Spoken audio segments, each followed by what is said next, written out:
Hola, ¿qué tal? Hello, I am Tony Galvez from Road Trip Spain and Portugal, where we help you plan the perfect trip with practical information and insider tips. Welcome to a new questions and answers session. The way it works, this section of the channel is very simple. You leave your questions for us. We attempt to answer all of them. It would be a good idea if you left us questions that are not answered elsewhere in the channel.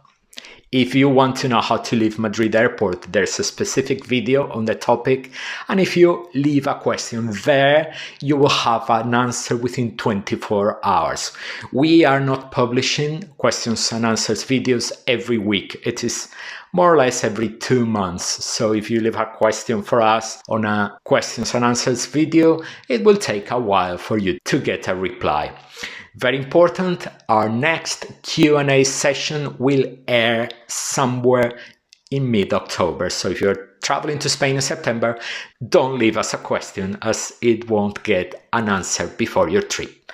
So as usual, I will get my mobile phone and begin with your questions. So Vernsky wants to know how to travel to Our Lady of Lourdes from Madrid or Barcelona. Thank you. Well, we do not cover France in this channel, so we don't have an expertise on that destination. But I can tell you it's not easy because the best thing would be to go from Barcelona. You will have to take, if I'm not mistaken, 3 trains to get to Lourdes.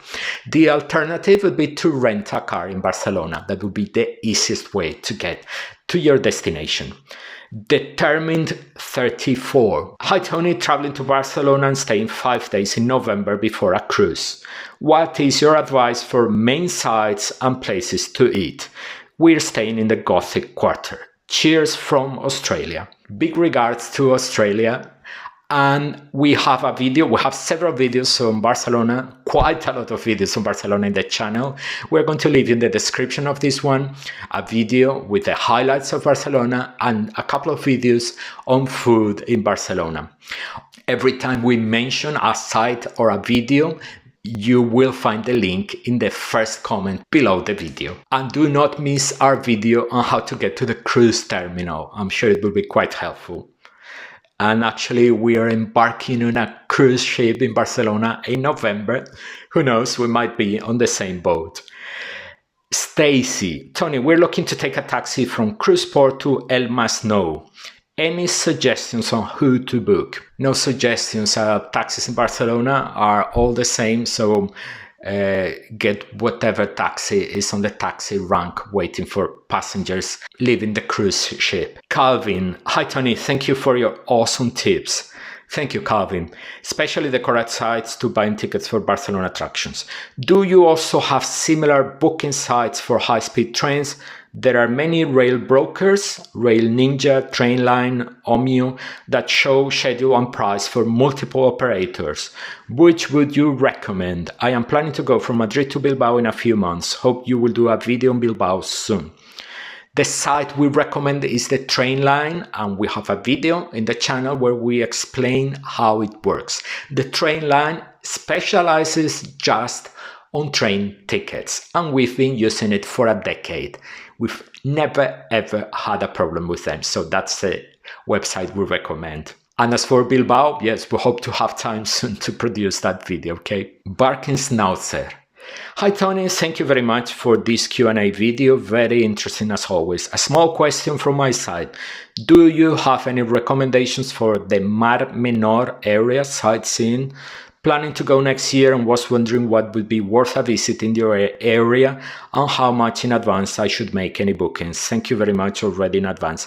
We've never visited the Mar Menor area and to be perfectly honest with you, we do not plan to do so. What they are doing to the environment there is absolutely disgusting, and I think people should take an attitude and not go to places that are not protecting a very fragile environment. So many nice places along the coastline in Spain, but if you want to go there, obviously it is your right and we respect it, but we cannot share any advice on the Mar Menor. Sorry about that. Maricar Torres. Hi Tony, I'm going to the Camino de Santiago mid-September. I'll be coming from Madrid airport going to Ponferrada. Should I take the train or bus? Thank you. Additional question. It is advisable to purchase tickets in advance. Thanks again. The choice is yours. Train, bus, both are perfectly okay. The train will be faster. If you are planning on traveling by train, buy the tickets in advance. The longer the date of travel, the likelier you are to get very good prices. Hi again, Tony. I'm looking forward to this episode. After I finish the Camino, I go straight to Lisbon, so I might as well ask the same question. Train or bus? Thank you in advance.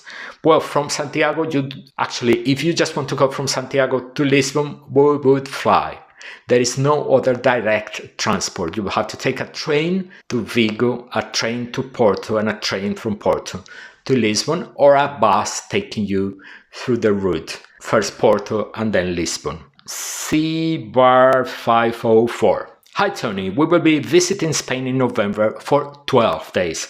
We plan to fly into Barcelona and travel to Granada and Seville and fly home from Madrid, which would be the best rail pass to purchase. We do not recommend rail passes in Spain. We don't think they are a good deal, and it's actually quite complex to book your seats. Our recommendation, if you want to get really good fares, promotional fares, is to buy your tickets in advance. That's the hottest tip we can recommend. Early birds get the best discounts, so buy your tickets individually as soon as possible. Franny, I saw your video for a road trip to Porto. It will be us in Lisbon in September and will not have a car. How can I visit Porto? Thank you for your videos. Actually, you must have seen that in another channel because we don't have a road trip to Porto. But we have a video explaining how to travel from Lisbon to Porto that will be perfect for you, Franny. Isa, hello Tony, I love your channel and the introduction to new places that are less touristy. My husband and I were wondering if you have ever been to Monastery de Piedra.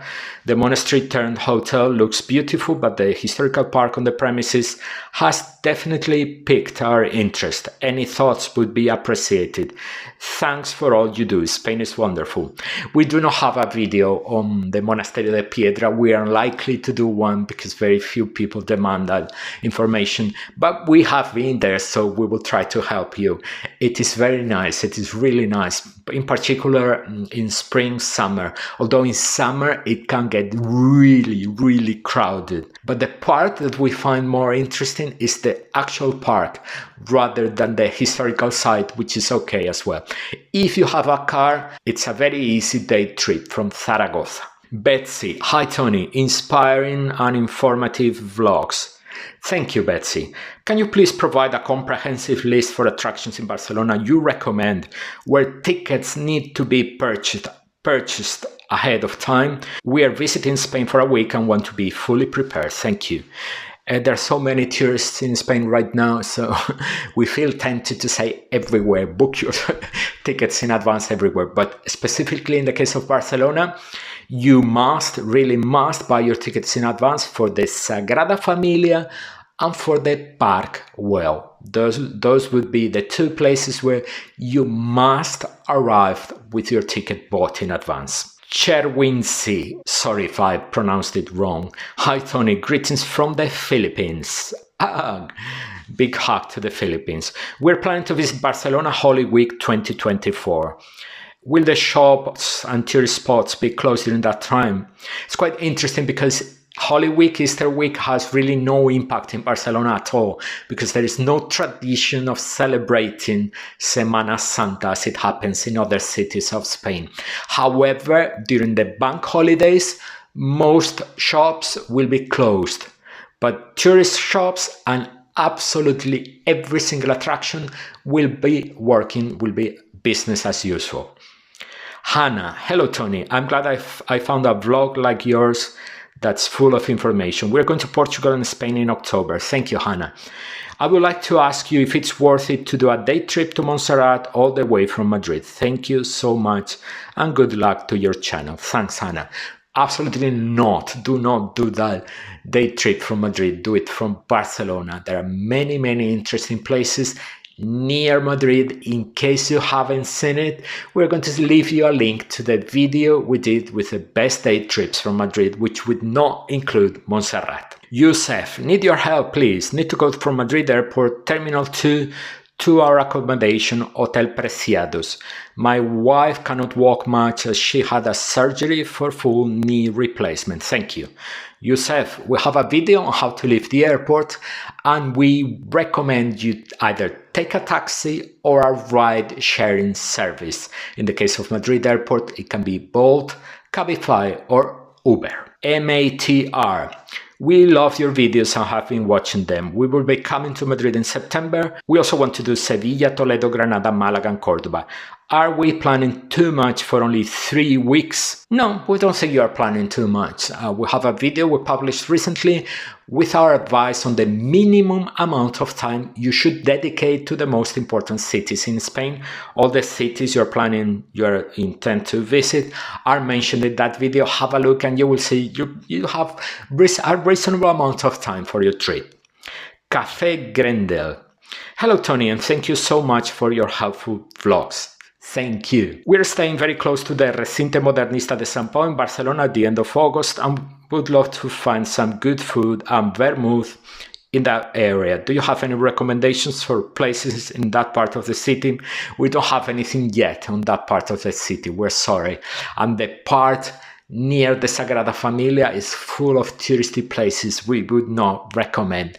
Have a look, however, at our recommendations for tapas bars and daily menus in Barcelona elsewhere in the city. And finally, Doug, thank you for your great channel. Thank you very much. We're coming in April and May 2024 for several weeks and really looking forward to seeing the country. My question is, can you tell us anything about the new museum in Madrid, the Museum of Royal Collections? Seeing the palace and cathedral were always on the list of things to do, but wondering if it would be possible to see all 3 in a day. What happens on 1st May? I know it's a holiday in Spain. Should we not plan anything on that day? Well, we haven't had the time yet to visit the Royal Collections. They just opened, but they look really incredible, so we're really desperate to go there. In one day, you can do the Royal Palace, the Cathedral, and the Royal Collections, no problem at all. And the 1st of May is a bank holiday in Spain. Tourist activity will be very much business as usual, but there is a handful of tourist attractions that close on that very specific day. You will have to check one by one. And that was our Q&A session for today. Remember, next one, mid-October. You will see now on the screen a video that we hope will make your next trip to Spain even better. We're waiting for you in that video. See you soon.